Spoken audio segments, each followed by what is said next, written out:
Before we get too far into this, does the HD stand for Home Depot or heavy duty? I don't know for sure. Let's kick it off with, well, some drawbacks, and there's only a couple, so we'll go pretty quick. First of all, the cord, the length is only 6 feet, and it's only 230 only.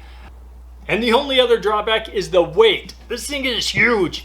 It's a tank, it's 65 plus pounds, and so if you're getting it as a portable type welder to, move around the shop, garage, shed, buddy's house, well, you might want to stick with an inverter type machine. A lot lighter, may not last as long, but you can at least carry it around. So what does it come with? Well, you get a very standard MIG gun with a 10-foot lead, ground clamp with a 10-foot lead. Your power cord comes with your very standard wire, contact tips, MIG nozzles, regulators, gas hose, pretty much everything you need to start Flux-Cored welding or MIG welding minus your MIG gas. Something I absolutely love is they give you a detailed parts list of every part inside. Now, of course, it's aftermarket parts, so the price is like astronomically high, and you're probably better off finding a used one for parts than actually going out and buying that. But that's besides the point. You have the model numbers now. Taking a peek under the hood, it's got a very typical chart. Actually, it does have a thickness gauge down at the bottom, so if you don't have calipers or a gauge, well, you can tell what thickness material you have. Very nice cast metal wire feed system, will last a long time. Has a nice little chart for the tension required for either Flux-Cored or MIG, and then it also does have your switch to be able to go back between spool gun, sold separately, and your regular MIG welding. Something that caught my eye as soon as I saw the box was the thickness for Flux-Cored welding. It says it can do from 18 gauge up to 1/2 inch thick.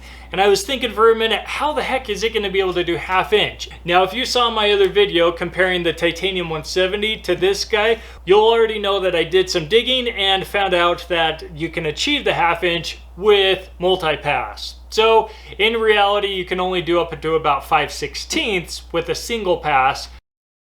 You have the gas inlet on the back, which is very typical. The wire feed, which I've been kind of calling it an infinite control, is actually, well, they call it a potentiometer type knob. And then this one, they actually call just a switch type knob. So there you go. It is a 5-step switch to control your voltage. The only other thing on the front is your on-off switch, and that's as basic as it gets. I set up this machine with Flux-Cored wire, and if you've done one machine, you've done them all. They're very basic, very simple. Don't let go of the wire until you actually feed it through the rollers. Feed the wire through the MIG gun without the contact tipped on. As soon as the wire comes out, then you can turn the machine back off, put your contact tick back on, and the black nozzle is actually for Flux-Cored welding.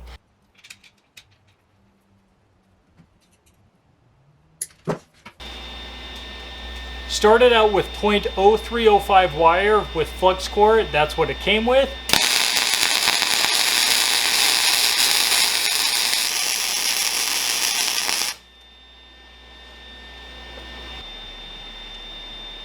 Hey, why not kick it up to the max, 1/4 inch, fillet weld, and it piled right through that.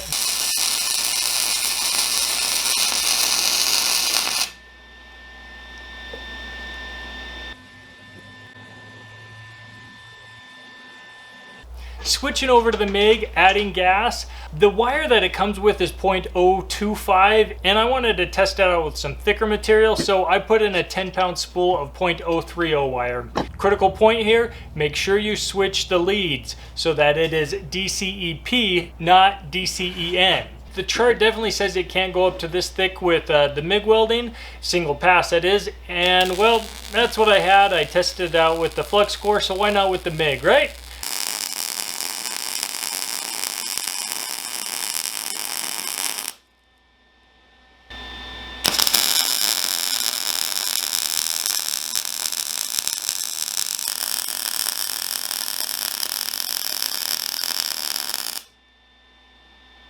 Didn't turn out too bad. Probably not a full penetration weld, so I wouldn't do anything structural. One last thing to mention is Lincoln's 3-year warranty. Awesome warranty, awesome welder, so they definitely stand by their products. That's all I got for this one. Thanks for watching. We'll see you next time.